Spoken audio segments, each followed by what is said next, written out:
Hello my lovely students, आप सभी का स्वागत है आपके अपने YouTube channel learning concepts in mechanical engineering with Shamim Ansari.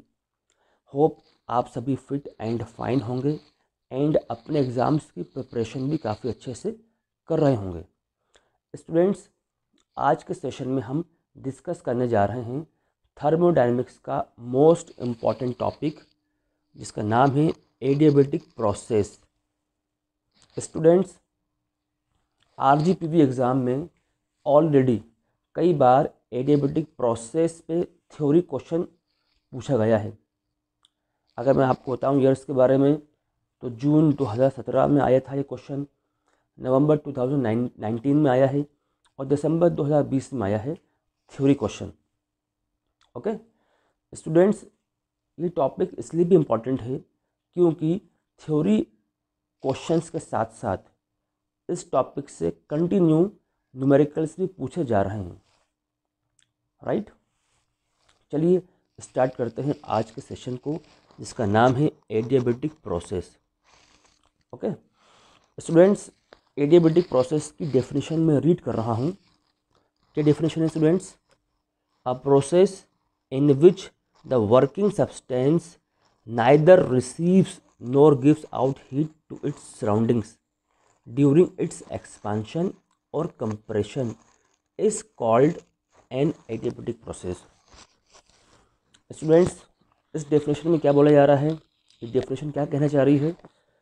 ये डेफिनेशन ये बोल रही है कि एडियाबैटिक प्रोसेस एक ऐसी प्रोसेस है जिसके अंदर सिस्टम जो है सराउंडिंग से ना हीट लेता है ना सराउंडिंग को हीट देता है ड्यूरिंग एक्सपेंशन और कंप्रेशन।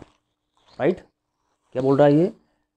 एडियाबैटिक प्रोसेस एक ऐसी प्रोसेस है जिसके अंदर सिस्टम जो है सराउंडिंग से ना हीट ले रहा है ना सराउंडिंग्स को हीट दे रहा है ड्यूरिंग एक्सपांशन और कंप्रेशन। ओके, तो स्टूडेंट्स, आपके माइंड में एक बात चल रही होगी, वो क्या है? हम जानते हैं अगर हम किसी सिस्टम को हीट देते हैं, हीट देने से उस सिस्टम में जो मूवेबल पिस्टन है वो अपवर्ड डायरेक्शन में जाता है, मतलब कि हीट एनर्जी ट्रांसफ़र होती है, जिससे क्या होता है बच्चों? वो मैकेनिकल एनर्जी में कन्वर्ट होती है। राइट, अगर हम उसी मूवेबल पिस्टन पर एक्सटर्नली वर्क करें, उसको डाउनवर्ड करें, तो उससे क्या होता है बच्चों? हमारा जो सिस्टम है उसमें हीट एनर्जी इंक्रीज़ हो जाती है, मतलब कि मैकेनिकल एनर्जी हीट एनर्जी में कन्वर्ट हो जाती है। इस तरीके से हीट एनर्जी का और दूसरे फॉर्म ऑफ एनर्जी का रिलेशनशिप होता है, जो कि हमें थर्मोडायनेमिक्स बताता है। राइट, अब एडियाबैटिक प्रोसेस में हीट का एक्सचेंज नहीं होता। ओके, सिस्टम एंड सराउंडिंग में, मतलब हीट ज़ीरो है, Q इक्वल्स टू ज़ीरो, मतलब सिस्टम को ना ही हीट दी जाती है ना ही सिस्टम से हीट बाहर निकाली जाती है। फिर भी ये एक थर्मोडायनेमिक प्रोसेस है। वो कैसे है, चलिए समझते हैं।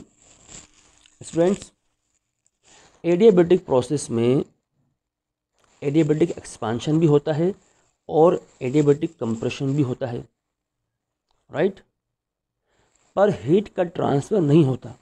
हीट का ट्रांसफ़र क्या होता है स्टूडेंट्स? नहीं होता है। एडियाबैटिक एक्सपांशन में एक कंटेनर लिया जाता है जो कि इंसुलेटेड कंटेनर होता है, जैसे कि आप देख पा रहे हैं ये बच्चों क्या है, इंसुलेटेड है। राइट, जिसमें हीट ना ही अंदर जा सके और ना ही बाहर आ सके। ओके, ये आप समझ पा रहे होंगे। तो इसका जो मूवेबल पिस्टन होता है, ये पिस्टन क्या बच्चों? मूवेबल पिस्टन है। उस पिस्टन से जब सडनली ये लोड्स आप देख रहे हैं, सडनली एकदम से ये लोड रिमूव करते हैं, तो वो ये पिस्टन जो है अपवर्ड डायरेक्शन की ओर मूव करता है। पिस्टन जो है अपवर्ड मूव करता है, मतलब कि कंटेनर का वॉल्यूम इंक्रीज़ हो जाता है। वॉल्यूम क्या हो रहा है बच्चों? इंक्रीज़ हो रहा है। पहले जहाँ इतना वॉल्यूम था अब इतना वॉल्यूम हो रहा है। ठीक है, कंटेनर का वॉल्यूम इंक्रीज हो जाता है, बढ़ जाता है, और साथ में क्या होता है बच्चों, कंटेनर का जो प्रेशर है वो कम हो जाता है, राइट।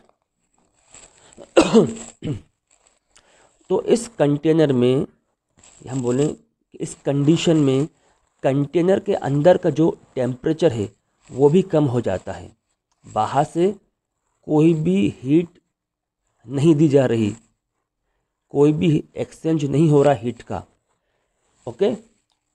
और इस सिस्टम की इंटरनल एनर्जी क्या होती है बच्चों, नेगेटिव हो जाती है।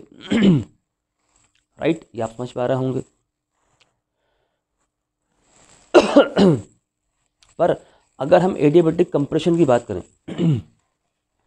तो इसमें एकदम से क्या होगा, यहाँ जो वेट्स हैं बढ़ा देंगे हम, राइट। तो पिस्टन डाउनवर्ड डायरेक्शन की ओर आएगा, पिस्टन जो है डाउनवर्ड डायरेक्शन में मूव करता है। इस कंडीशन में वॉल्यूम डिक्रीज हो जाता है, राइट। अभी वॉल्यूम क्या है बच्चों, इतना वॉल्यूम है, ये इसकी स्टेट 1 है। अब क्या हो, जैसे हमने सडनली लोड बढ़ा दिया तो पिस्टन नीचे की ओर आएगा, स्टेट 2 हो जाएगी, तो वॉल्यूम क्या होगी इस बच्चों, इसकी डिक्रीज हो जाएगी। तो वॉल्यूम कम हो जाता है, और साथ में क्या होगा, प्रेशर इसका बढ़ जाएगा, प्रेशर बढ़ जाता है। प्रेशर बढ़ने की वजह से टेम्परेचर भी क्या होता है बच्चों, इस गैस का इंक्रीज हो जाता है, ठीक है। और जो इंटरनल एनर्जी है उस सिस्टम की वो भी क्या होती है बच्चों, बढ़ जाती है, जिसको हम किस में लेते हैं बच्चों, पॉजिटिव में लेते हैं, ठीक है, पॉजिटिव कह सकते हैं। जब एडियाबैटिक एक्सपांशन होता है, इसकी बात करें तो उस कंडीशन में जो वर्क होता है, सिस्टम वर्क करता है, क्योंकि जो सिस्टम में गैस है वो पिस्टन को अपवर्ड मूव करवाने में मदद करती है, इसलिए वर्क क्या क्या हो जाता है बच्चों, हमारा पॉजिटिव हो जाता है।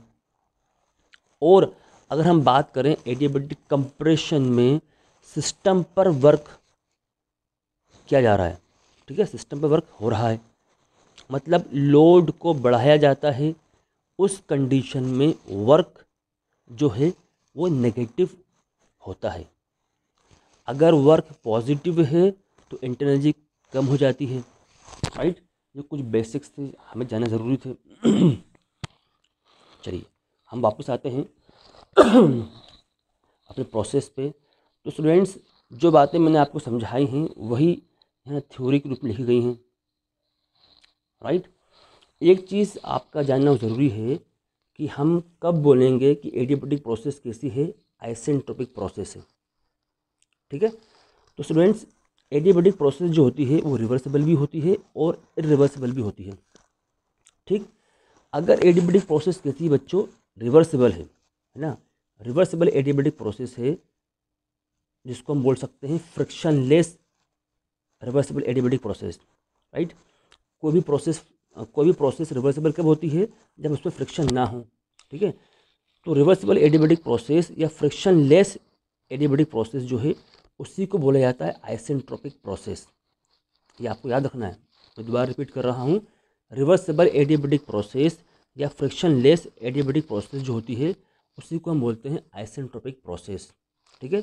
इसमें क्या होता है बच्चों, एंट्रोपी कांस्टेंट रहती है, राइट। लेकिन जहाँ फ्रिक्शन क्या होगा, इन्वॉल्व होगा प्रोसेस में, तो उस प्रोसेस को हम क्या बोलेंगे, उसको बोलेंगे हम इरिवर्सिबल प्रोसेस। इस केस में क्या होगा, एंट्रोपी जो है हमारी कांस्टेंट नहीं रहेगी, इंक्रीज कर जाएगी, right. Very good.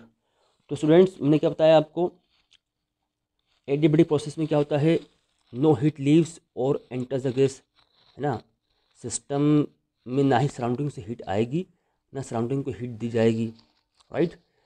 The temperature of the gas changes as the work is done at the cost of internal energy. अभी हमने डिस्कस कर लिया इसको।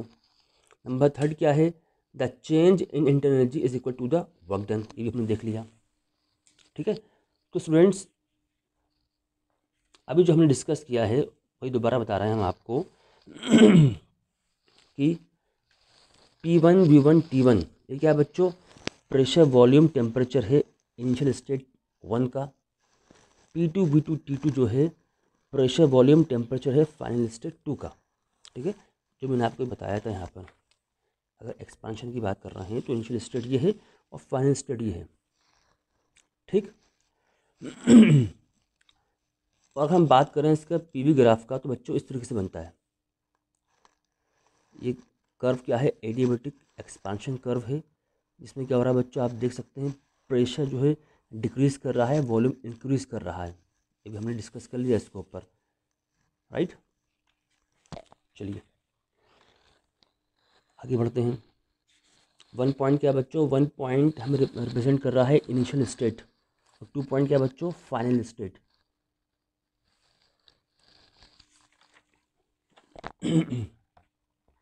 स्टूडेंट्स, तो पहला जो हमारा रिलेशन है वो किस किस के बीच में है, प्रेशर वॉल्यूम टेम्परेचर, इसको हम लिख रहे हैं पीवीटी रिलेशनशिप।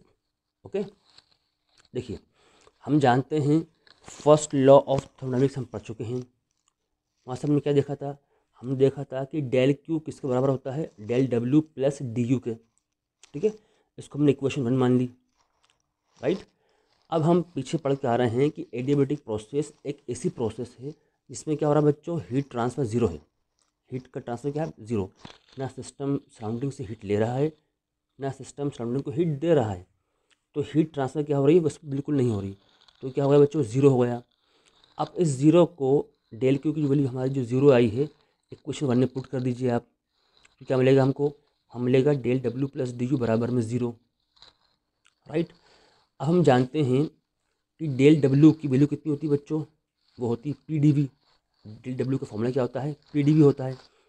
प्लस वैसे हम जानते हैं डेल यू का फॉर्मूला क्या होता है, M C V delta T, equals to zero कर दिया हमने।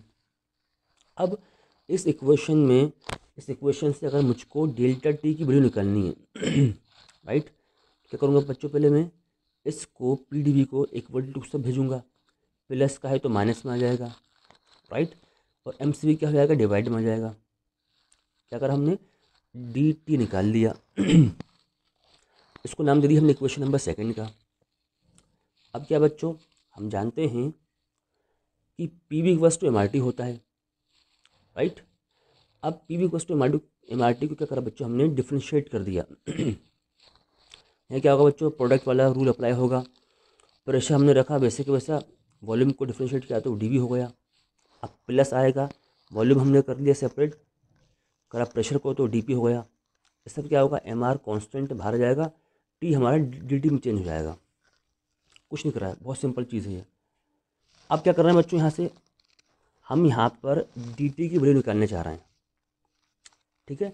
तो क्या होगा बच्चों, एम आर मल्टीप्लाई में है और डिवाइड में आ जाएगा, एज इट इज ये रहेगा, P D V plus V D P, M R divide में आ गया। अब क्या करें बच्चों, हम जानते हैं कि आर की वैल्यू कितनी होती है, C P minus C V. तो इसमें क्या करा हमने, कुछ भी नहीं चेंज नहीं करा है, इस आर की जगह इस वैल्यू को पुट कर दिया। देखिए D T is equals to P D V plus V D P divide में एम, और आर की जगह पुट कर दिया C P minus C V. इसको मैंने इक्वेशन नंबर 3 दे दिया। तो आप देख पा रहे होंगे इक्वेशन 2 इक्वेशन 3 में लेफ्ट हैंड साइड क्या बच्चों, बराबर है, तो राइट हैंड साइड भी क्या हो जाएंगे बराबर हो जाएंगे। कर देते हैं इसे इक्वेट। तो क्या करा हमने बच्चों, minus P D V divide में एम सी वी लिखा, इज इक्वल टू मैंने लिख दिया मैंने P D V plus V D P divide में M C P minus C V लिख दिया। अब यहाँ क्या हो रहा है बच्चों, एम से एम कैंसिल हो रहा है, ठीक है। अब स्पेसिफिक हीट्स की जो वैल्यू थी उसको हमने एक तरफ कर दिया और बाकी को एक तरफ कर दिया। तो C P minus C V को हमने भेज दिया ऊपर, अभी डिवाइड में था, एक वैल्यू टू उस तरफ जाएगा तो ऊपर आ जाएगा, कर दिया हमने। और जो C V minus P D V जो था वो आ गया डिवाइड के नीचे, ये आप समझ पा रहे होंगे, राइट। अब क्या करा हमने बच्चों, सी पी को डिवाइड कर दिया सी वी से, ये लिख दिया हमने। Same minus sign C V को डिवाइड किया सी वी से, वो कट गया, कितना आया, 1 आया। इज इक्वल टू उस तरफ आ जाइए आप। यहाँ क्या हो रहा है बच्चों, देखिए पी डी वी डिवाइड में पी डी वी, कट क्या हो जाएगा, 1, ये -1 हो गया, राइट। अब क्या होगा, माइनस ऊपर आएगा, वी डी पी डिवाइड में पी डी वी, ओके। अब आगे बढ़ते हैं।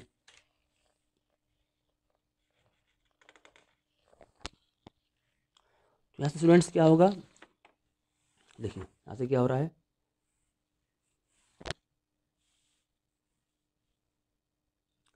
C P divide by C V -1 basic का वैसा, -1 ये वाला बेस इक्वल टू किस तरफ आ रहा है, -1 बेसिक का वैसा, ये माइनस बेसिक का वैसा। अब हमने क्या करा, वॉल्यूम वाले टर्म्स एक साथ ले लिए, प्रेशर वाले टर्म्स एक साथ ले लिए, तो क्या होगा इसमें, वी डिवाइड में D V multiply D P divide में पी, राइट, ये आप समझ पा रहे होंगे। अब क्या हो रहा है स्टूडेंट्स, हम जानते हैं C P by C V क्या होता है बच्चों, गामा होता है, राइट। तो यहाँ क्या करा हमने, इसकी जगह गामा लिख दिया। अब -1 हो गया कैंसिल, इक्वल टू सब क्या बचा हमारे पास माइनस बचा, वी डिवाइड में D V into D P divide में पी ये बेसिक बच रहा। अब क्या हो रहा बच्चों, अब हम इस टर्म्स पूरे टर्म को सिर्फ लेके आएंगे, कैसे लेकर आना समझिए इस चीज़ को। पहले हमने किसको भेजा, वॉल्यूम वाले टर्म को भेजा, तो क्या होगा बच्चों, डी वी डिवाइड में है, ये डी वी ऊपर आ जाएगा, वॉल्यूम नीचे आ जाएगा, equal to is equal to किस तरफ क्या है, माइनस है। अब इसको जब लेके आएंगे तो प्लस में हो जाएगा, बराबर क्या हो गया बच्चों, 0 हो गया। अब हम क्या कर रहे हैं, इसको दोनों साइड इंटीग्रेट कर रहे हैं ठीक है। जब इसको इंटीग्रेट करेंगे तो हम जानते हैं कैसे इसको इंटीग्रेशन करना है। गामा बेसिक वैसे रहेगा, ये टर्म क्या इसको क्या लिखेंगे बच्चों, हम इसको लिखेंगे log base E V plus इसको लिखेंगे हम लॉग बेस ई पी बराबर में कांस्टेंट, राइट। अब यहाँ से क्या होगा बच्चों, देखिए लॉग बेस ई gamma log base E V plus log base E P को हम लिख सकते हैं log base E P V की पावर गामा बराबर क्या होगा बच्चों, ये लॉग बेस ई इंटू सी। सिंपल चीज़ें हैं, ये 12th क्लास की मैथमेटिक्स है। अब क्या होगा बच्चों, यहाँ से हम इस रिलेशन में आएंगे, पी वी की पावर गामा बराबर में कांस्टेंट।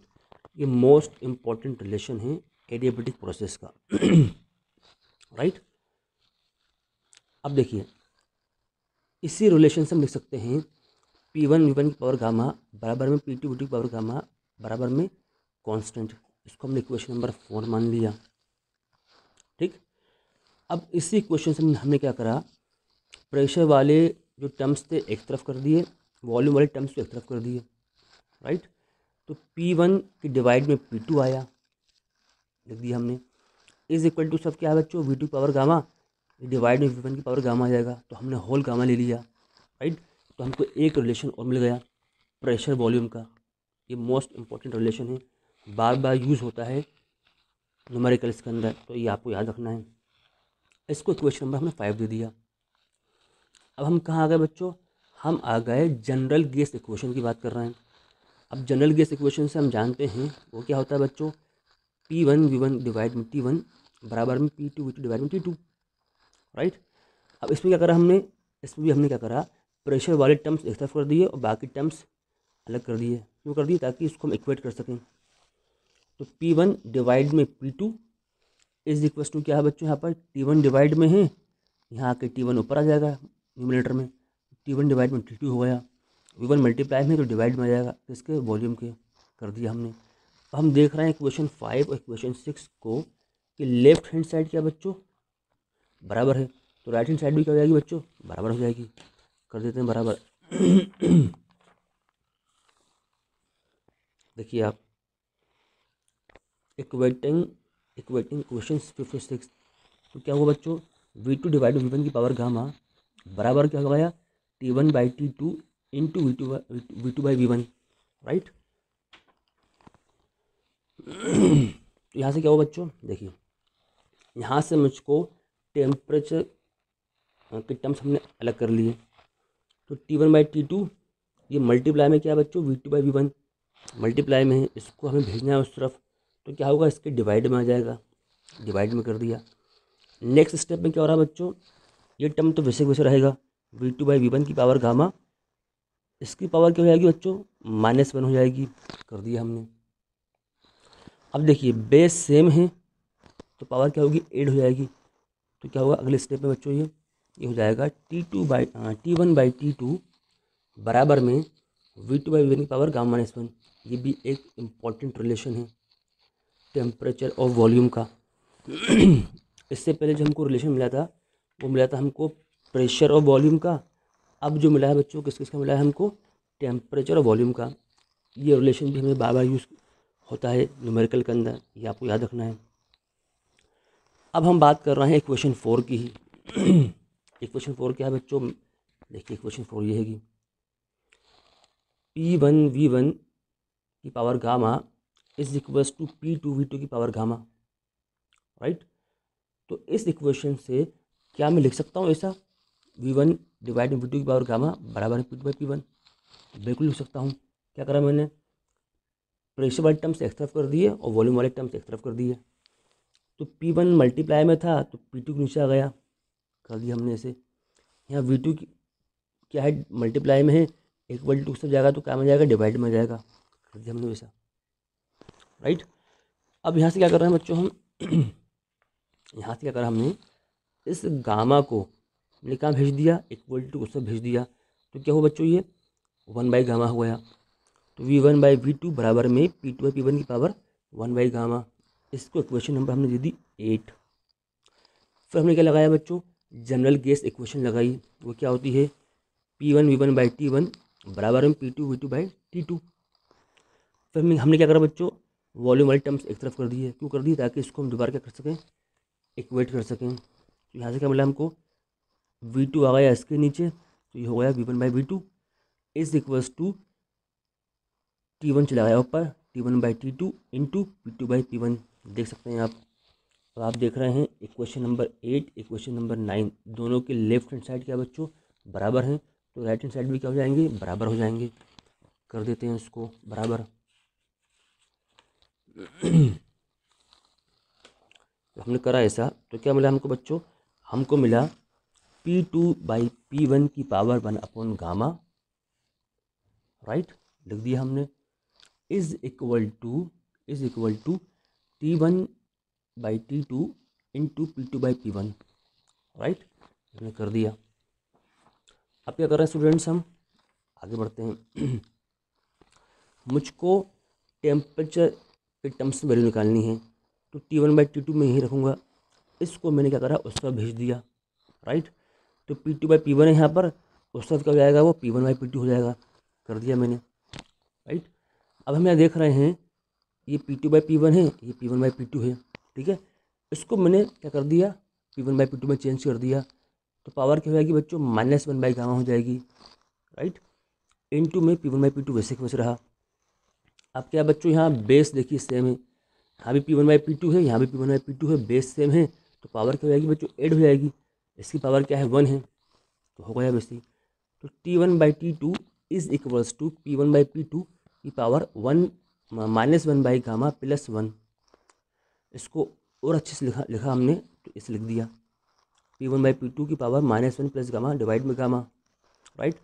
इसको क्या करा फिर हमने, T1/T2 बराबर में P1/P2 गामा -1 डिवाइड में गामा कर सकते हैं। तो बच्चों हमको ये थर्ड रिलेशन मिल गया, ठीक है। तो 3 रिलेशन हमने भी पढ़ लिए। कौन कौन से रिलेशन है बच्चों, वो तीनों आपके सामने ये रहे। पहला है प्रेशर वॉल्यूम का, दूसरा है टेम्परेचर वॉल्यूम का, और तीसरा स्टूडेंट्स से टेम्परेचर प्रेशर का। ये तीनों रिलेशन, तीनों फॉर्मूले आपको याद रखना है। तो बच्चों फर्स्ट पॉइंट जो हमारा था प्रेशर वॉल्यूम टेम्परेचर का रिलेशनशिप, वो हमने देख लिया। अब हम नेक्स्ट बढ़ रहे हैं आगे वर्क डन में, ठीक है। तो work done during adiabatic expansion की हम बात कर रहे हैं, राइट। तो वर्क डन का सूत्र फॉर्मूला हम जानते हैं, वो क्या है बच्चों, del W is equals to PdV, right. अब क्या हो रहा है बच्चों, स्टेट 1 से स्टेट 2 क्या हो रहा है, एक्सपांशन में चेंज हो रहा है ना। स्टेट 1 से स्टेट 2 हो रहा है ड्यूरिंग एक्सपांशन। तो हमने क्या करा, स्टेट 1 से स्टेट 2 को हमने जो भी हमको वर्क मिला उसको हम इंटीग्रेट कर रहे हैं। लिमिट्स क्या हो जाएगी हमारी 1 से 2, दोनों साइड हमने इंटीग्रेट कर दिया, इंटीग्रेशन लगा दी यहाँ पर भी, राइट। 1 से 2 लिमिट कर दी। अब क्या हुआ स्टूडेंट्स, इसको हम लिखेंगे वर्क 1 to 2, ये एज इट इज़ रहा। एक क्वेश्चन हमने दे दी इसको 11। अब यहाँ क्या बोल रहे हैं स्टूडेंट्स हम, कि एडियाबैटिक एक्सपांशन जो हम पढ़ के आए हैं वो इस लॉ को फॉलो करता है। पी वी की पावर गामा बराबर में कांस्टेंट, तो हम लिख सकते हैं इसको इस तरीके से कि पी वी की पावर गामा बराबर में पी वन वी वन की पावर गामा, राइट। अब यहाँ से मैंने इस प्रेशर की निकाली वैल्यू, किस निकालूंगा, इस वॉल्यूम की पावर जो गामा है उसको भेज दूंगा इक्वल टू किस तरफ, तो डिवाइड में आ जाएगा। तो ये हमें मिल गई प्रेशर की वैल्यू। अब हम क्या करने जा रहे हैं, जो प्रेशर की वैल्यू आई हमारी पी वन वी वन की पावर गामा डिवाइड में वी की पावर गामा, इसको इक्वेशन 11 में हम पुट करने जा रहे हैं, ठीक है। अब जैसे मैंने प्रेशर की वैल्यू इक्वेशन 11 में पुट करी तो मुझको क्या मिलता है बच्चों, मुझको मिलता है, देखिए W1 से 2 is equal to integration limit 1 से 2, ये जो प्रेशर की वैल्यू थी वो क्या है बच्चों, पी वन वी वन की पावर गामा डिवाइड में वी की पावर गामा लिख दिया हमने इनटू डी वी। ओके, अब क्या हो रहा है स्टूडेंट्स, अब आगे बढ़ते हैं। देखिए W1 to 2 is equals to P one V one की पावर गामा बाहर निकालिए क्योंकि कॉन्स्टेंट है वो, अंदर क्या बचा 1 डिवाइड में वी की पावर गामा, तो ऊपर आए लेके आए इसको हम, तो पावर क्या में हो गई बच्चों, माइनस में आ गई डी वी। अगले स्टेप में क्या हुआ, पी वन वी वन की पावर गामा, अब इसको हमने क्या करा, इंटीग्रेट करा, इंटीग्रेट करेंगे वॉल्यूम की पावर -1 को माइनस गामा को, हमें मिलेगा v की power minus gamma plus 1 divide में माइनस गामा प्लस 1 लिमिट 1 से 2। ओके, अब नेक्स्ट स्टेप में क्या करा, पी वन वी वन की पावर गामा बेसिक वैसे रहा, डिवाइड में जो माइनस गामा प्लस 1 था उसको हमने लिख दिया डिवाइड में 1 माइनस गामा। अब क्या हो रहा है, लिमिट पुट कर दीजिए, तो यहाँ क्या हो जाएगा v2 की power minus gamma plus 1 minus v1 की वैल्यू v1 की पावर 1 माइनस गामा, राइट। अब अगले स्टेप में क्या हो रहा है बच्चों, हमने इसका मल्टीप्लाई अंदर करा, तो पी वन वी वन की पावर गामा का मल्टीप्लाई किससे हुआ, v2 की पावर 1 माइनस गामा से हुआ, minus same P one V one की पावर गामा का मल्टीप्लाई v1 की पावर 1 माइनस गामा से हुआ, कर दिया हमने, और डिवाइड में जो क्वांटिटी बेसिक वैसी रही 1 माइनस गामा, राइट। अब क्या करने जा रहे हैं बच्चों, समझिए इस चीज़ को, हम जानते हैं कि पी वन वी वन की पावर गामा बराबर क्या होता है बच्चों, पी टू वी टू की पावर गामा, तो मैं इसकी जगह क्या ये लिख सकता हूँ, बिल्कुल लिख सकता हूँ, वो लिखा मैंने पी वन वी वन की पावर गामा की जगह लिख दिया मैंने पी टू वी टू की पावर गामा लिख दिया, इनटू ये टर्म बेसिक वैसे रहा वी टू की power 1 minus gamma, minus P one ये एक साथ लिख दिए पूरे वॉल्यूम वाले term as it is basic वैसे, डिवाइड में 1 माइनस गामा बेसिक वैसे रहा। अब क्या हो बच्चों, देखिए W1 to 2 बराबर में P2 सेम रहा, देखिए यहाँ भी V2 है यहाँ भी V2 है, अगर बेस सेम होते हैं तो पावर और बीच में मल्टीप्लाई हो तो पावर क्या होती है बच्चों, ऐड हो जाती है, वही हुआ। तो गामा प्लस 1 माइनस गामा, तो क्या होगा बच्चों, गामा से गामा कैंसिल, पावर क्या आएगी 1, तो लिख दिया हमने इसको बेसिक वैसा। सेम यहाँ हुआ, माइनस P1 बेस सेम है पावर जुड़ गई, तो 1 प्लस 1 माइनस गामा, तो यहाँ क्या होगा, गामा यहाँ भी कैंसिल हो जाएगा, राइट। चलिए अब आगे बढ़ते हैं। तो स्टूडेंट्स क्या मिला हमको एक रिलेशन मिल गया W1 से 2 में P2V2 माइनस P1V1 डिवाइड में 1 माइनस गामा, राइट। अब डिवाइड में जो 1 माइनस गामा है उसको मैं क्या करने जा रहा हूँ, गामा माइनस 1 के फॉर्म में लिखने जा रहा हूँ। तो क्या होगा बच्चों, यहाँ से माइनस निकालेंगे बाहर, वो माइनस कहाँ जाएगा, ऊपर जाएगा, यहाँ पर इसको मल्टीप्लाई होगा, यहाँ भी मल्टीप्लाई होगा, तो इस प्लस को कर देगा वो माइनस, इस माइनस को कर देगा प्लस, तो क्या होगा बच्चों, W1 से 2 बराबर में P1V1 माइनस P2V2 डिवाइड में गामा माइनस 1, ठीक है। तो बच्चों ये जो फॉर्मूला हमारा आया वर्क डन का, ये किस केस में आया, ये आया एक्सपांशन के केस में, इसको हमें याद रखना है, राइट। अगर कंप्रेशन होगा तो क्या फॉर्मूला क्या होगा हमारा, फॉर्मूला होगा P2V2 माइनस P1V1 डिवाइड में गामा माइनस 1। तो स्टूडेंट्स ये हमारा क्या था, वर्क डन का फॉर्मूला था, ये हमें याद रखना है, भूलना नहीं है। नेक्स्ट आगे चलते हैं। अब देखिए ये जो हमने फॉर्मूले पढ़े हैं अभी वर्क डन के, इसको हम ऐसे भी लिख सकते हैं, इस तरीके से भी लिख सकते हैं। वो क्या है, देखिए हम जानते हैं P1V1 बराबर में क्या होता है बच्चों, MRT1 होता है। सिमिलरली P2V2 क्या होता है बच्चों, हमारा MRT2 होता है। तो जहाँ पर P1V1 है वहाँ पुट कर देंगे MRT1, और जहाँ P2V2 है वहाँ पुट कर देंगे MRT2। बात समझ पा रहे हैं? तो क्या होगा बच्चों, हमारा वर्क का फॉर्मूला W1T2 बराबर में यहाँ पुट कर देंगे हम MRT1 माइनस यहाँ पुट कर देंगे MRT2 डिवाइड में गामा माइनस में वैसे वैसे रहेगा, राइट। अब MR दोनों में है तो बाहर निकाल लिया हमने MR। तो फॉर्मूला क्या बन गया, W1T2 is equals to MRT1 minus T2 divide में गामा माइनस 1। किसके लिए, एक्सपांशन के लिए। अगर कंप्रेशन होगा तो फॉर्मूला क्या होगा, MRT2 माइनस T1 डिवाइड में गामा माइनस 1, राइट। एक फॉर्मूला और होता है बच्चों, वो आप देख लीजिए। ये फॉर्मूला इतना यूज़ नहीं होता है, लेकिन एक मतलब इसको देखना पड़ेगा हमको।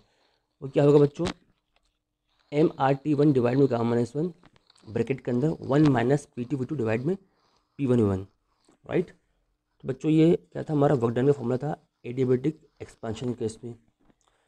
अब हम आ जाते हैं नंबर 3 में। वो क्या बच्चों, change in internal energy, right. तो बच्चों चेंज इन इंटरनल एनर्जी का फॉर्मूला क्या होता है, जिसको हम रिप्रेजेंट करते हैं DU से, U2 माइनस U1। और DU का फॉर्मूला क्या होता है बच्चों, MCV T2 माइनस T1। तो ये फॉर्मूला आ गया हमारा किसका, चेंज इन इंटरनल एनर्जी का। अब हम बात करते हैं नंबर 4 पॉइंट की। वो क्या है बच्चों, हीट सप्लाइड और हीट ट्रांसफ़र, ठीक है। तो हम क्या बात करते आ रहे हैं कि एडियाबैटिक प्रोसेस के अंदर क्या होता है बच्चों, सिस्टम ना ही सराउंडिंग से हीट लेता है ना ही सराउंडिंग को हीट देता है। तो हीट ट्रांसफ़र क्या बच्चों, यहाँ पर 0। तो Q1T2 क्या होगा बच्चों, हमारा 0 होगा, ये आपको याद रखना है। नंबर 5 पॉइंट, लास्ट पॉइंट क्या है, change in enthalpy. Change in enthalpy को हम डिनोट करते हैं DH से। वो क्या होता है बच्चों, H2 माइनस H1, और इसका ये फॉर्मूला होता है MCP T2 minus T1, right. तो स्टूडेंट्स आज के सेशन में हमने देखा एडियाबैटिक प्रोसेस और आइसेंट्रोपिक प्रोसेस, ओके। तो स्टूडेंट्स मोस्ट इम्पॉर्टेंट टॉपिक था, थोड़ा लेंदी है, लेकिन इसको आप स्टेप बाय स्टेप अगर करेंगे बहुत इजी है, इजीली आप इसको कर पाएंगे। तो स्टूडेंट्स आज का सेशन अगर आपको अच्छा लगा है, इस सेशन को आप लाइक करें। अगर चैनल पे आप फर्स्ट टाइम आए हैं तो चैनल को सब्सक्राइब करें, अपने फ्रेंड्स को शेयर करें और कमेंट करें, ओके। तो स्टूडेंट्स मिलते हैं नेक्स्ट वीडियो में। Thank you for watching this session.